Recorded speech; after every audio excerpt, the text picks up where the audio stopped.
Child.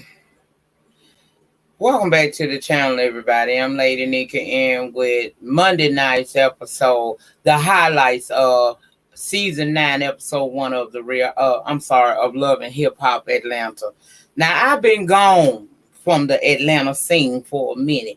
I had to take me a reality TV break for a minute because it was just getting on my nerves, girl. But I wanted to, if I was going to come back and do one, if I couldn't touch down with New York, I definitely wanted to touch down with Atlanta. New York started working on my nerves the first doggone episode, and I gave up. Atlanta, the crew seems a little bit more. I say, if anything, they gonna give me a bunch of F stuff, but they doggone show entertain me, honey. They sure do. And I said I wanted to come back to start doing reality TV, some shows, and I was gonna come back with this. So I didn't give you guys a full review of this show when it aired Monday night. And so we're going to do the highlights of what happened on this season opener. And then next week, I'll start the regular reviews. I have not decided whether or not I will do it in a separate review or add it in as a part of my morning brews on Tuesday morning after it airs Monday night. I ain't figured that out. If y'all want to put a suggestion down there in the panel section, feel free. If you rather have it in a separate review, a separate video, I'll do it like that. If you guys don't mind it being mixed in with the morning brew, then we'll do it that way. But either way, I'm here to please y'all, okay? So since we're not doing a full review, I'm gonna hit the highlights. First of all, let me start out by saying that I am so glad to see Young Jock come back again. I like me some Jock. I'm still meeting at the trap. It's going down, honey. I like to meet at the trap because it's going down, okay? I appreciated the fact that we started this episode of the new season off with Jock giving you a montage of the seasons past and where we are today with all the star players, right? I got some shit to say about Jock, but we're going to hold off. No, we're going to go and get into it. I was glad to see that him and Kendra still together. I don't know what it is, but I don't really care for Kendra. I don't know. I just don't really think that they are. I don't see it, girl. I don't see it. And what I didn't appreciate in this season, or this episode, was the fact that Kendra want Jock to get a vasectomy. Now, it's to my understanding, Jock got between 8 to 10 kids. He don't need no extra children, but I got a problem with a woman telling a man what he need to do with his body. I see I'm even ground when it comes to that. I don't like a man telling a woman what she should do with her body, but I don't think that a woman got a right to tell a man what he should do. Now, we all know that Jock don't need no damn more children. Lord knows he don't. Didn't they just say he was down there doing the Uber a couple months here ago? So, times is hard. That meet me in the trap money ain't coming through like it used to, okay? So, he don't need no more kids. But what is it about her that he should have to snip off his possibilities?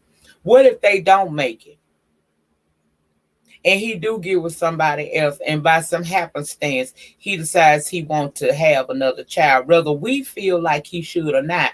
If he does the vasectomy, he is basically agreeing with what she's saying and letting her be, some kind of, to me, she taking over his body. I don't like that. Why y'all can't do the morning after? Why y'all can't do condoms? What's the problem? Why must he go in there and get a sniff tuck? And I wouldn't want him telling her that she need to go get her tubes tied, because that's an actual surgery and it can be painful. But I don't think that she should be telling him that he need to have one either.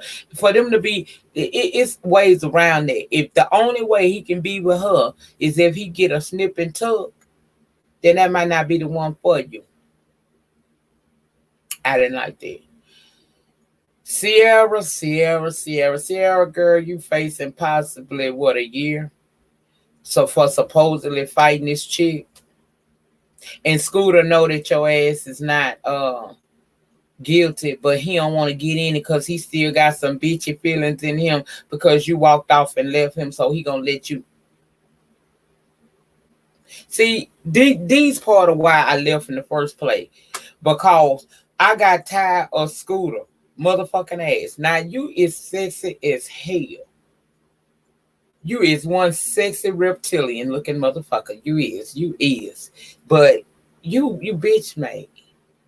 Real bitch made.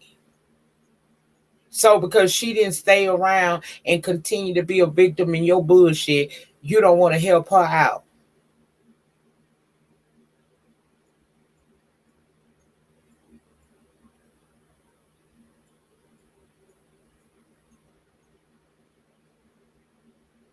Mama D girl, you look good. I see you done moved to a new place again this season.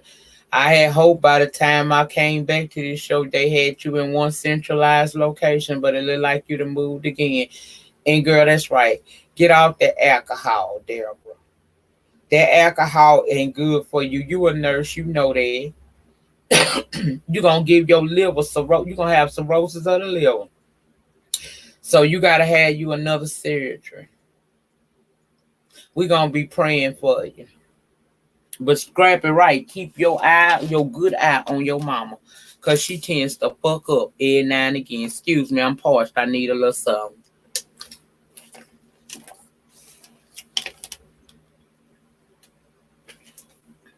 Mama do need to get this shit together, okay? For real. She need to get that shit together. But I'm glad she doing what she need to do to get there. I don't blame Scrappy for being on her ass. Lil Evil turning 10 years old, having her African print themed birthday party. And it was good to see Bunny Bell and all the churns down there at the birthday party and whatnot. It was good to hear that Stevie J say that Jocelyn and him are in a good place after all that rumble in the jungle they had just a couple months ago. Even though Jocelyn way crossed over there at marriage boot camp saying something totally different, he said they had a place of peace, and it was good to see him with the churn. It was good to see Mimi. Mimi still with Ty. They got some shit that, they need to work out and whatnot, but they still together, proving that I guess she wasn't gay for pay, girl. I guess you really did like the munch a little carpet. Ain't nothing wrong with it, girl. I ain't judging you. If that's your thing, munch, girl, munch. Some people just have big appetites. They like to munch on dick and puss. You might be both. I don't know. But it was good to see you and your baby, and the fact that things is going pretty well with the parenting of Lil Evil and your relationship with Stevie J current wife and Jocelyn. I'm glad things are good. Faith, stay the fuck off this show, girl. Don't let them rope you into coming over here. Now, Rashida and Kirk. See, Rashida and Kirk is part of another reason why I had to get this shit a break. How many times are you going to keep involving your marriage and trying to bring your family into this show? Now you got your little son involved in this season. He got talking scenes and shit. Now, don't get mad and be down into the Instagram trying to read a bitch down when they get to talking about your son, because they already have. We done seen some things about your son that say he a part of the community, but you say he ain't, okay? So, girl, I'm just saying, I wonder how long are you going to keep putting your family and your marriage a part of this storyline to stay on this show, because in this season, we see you having a 20-year wedding anniversary with Kirk.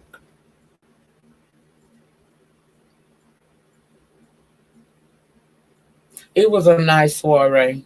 Even though that dumb bitch Agbar came with that bullshit for Carly, like they really were gonna let you beat Carly up in there, but girl, whatever. I'm just amazed at the shit that we gonna get from this season of Love and Hip Hop, y'all. I don't know. This might be one of the most cussingest season that I ever had. But girl, I've been gone from it for a minute, and now I'm back.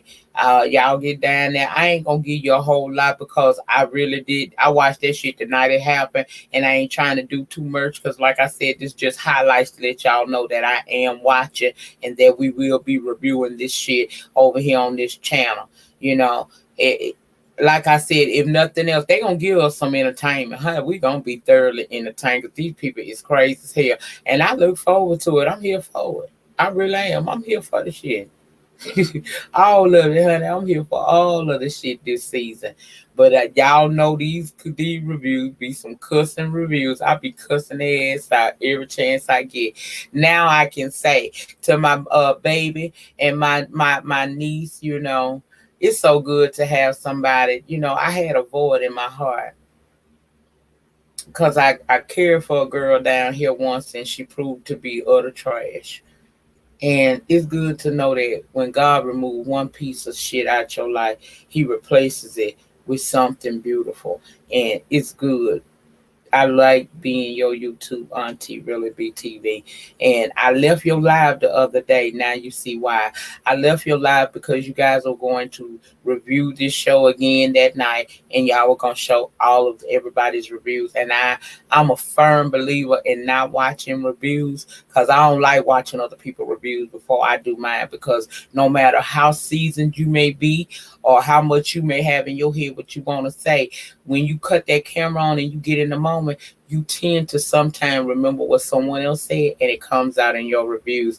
And there's one thing I know that I ain't never been in as a thief. When I'm too talented at this shit, in my opinion.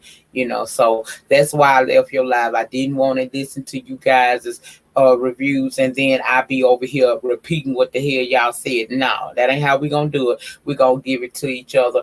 We gonna give it to the people authentically. You gonna have your opinion. Teddy gonna have his opinion. Ebby gonna have her opinion. Mr. Still Standing, Scotty, he's gonna have his opinion, and Lady Nika wanna have, and giving what his name, giving the tease or whatever it is. I apologize, I didn't say your name right, but you know who you are. I want us all to have our own authentic moment when we review our shows. And I had to leave your live the other day because you were about to tell me everything and I didn't want to hear it. And I didn't want to have what y'all say in my head. So I had to wait until I had time to do my own. And this is not a full review. This is just simply this to me is just the highlights of what happened to let you know that I seen it and I will be talking about this next week as we do season 9 episode 2. It will be in a full format of a review. I will go scene by scene and we're gonna dissect the shit out of this shit while all the while talking shit and swallow spit, baby. That's all we're gonna be doing. But that's it. That's all, guys. Please check out my Real Housewives of Atlanta. It's late, but it should be up by the time that you get this. Real Housewives of Atlanta should already be up. I appreciate you guys' continued support. Welcome to all of my new subscribers. Man, y'all came through. Do you hear me? Y'all showed up and showed out on this channel, and I really appreciate it because my goal is still my 20K. Thank you for supporting the dream over here. Okay, that's it. That's all. Remember, in closing, as always, the depth of your struggle will determine the height of your success. In the meantime, in between time, please remember to rate the video. Ratings get me recognized where? On these YT streets, honey. Comment down below in the comment section. Let me know what you think about the Real Housewives. The Love and Hip Hop Atlanta. And do you want this to appear as a separate video every week so I can put it back in the playlist with the other ones? And everybody that comes new to the channel can just see all of the Love and Hip Hop reviews I've done, or would you rather be a part of the Morning Brew on Tuesday mornings after it airs Monday night? You guys let me know down below. I will be checking the comments. I am behind on comments, y'all. I am growing, and it's a blessing. It's been a long time coming and a true blessing. And sometimes I can't answer each and every one of you guys' comments because there's so many of them. But I read each and every comment, and I do put a heart and a like on it so you will know that I did read it. Even if I didn't get a chance to come back and say something to you individually, I saw it. I try to communicate as much as I can with everybody, but sometimes stuff slips past me or I don't have time to get to you. So I let you know I did read it, and I appreciate your support by the heart and the like. But bear with me. We're going to get it together, girl. Anyway, that was it. That's all. I will see you guys hopefully in the morning for the morning brew if I get up, girl. I hope I get up in time. I will be down here to talk it with y'all again. Have a good remainder to your Wednesday night. I plan on doing the same. Until next time, peace.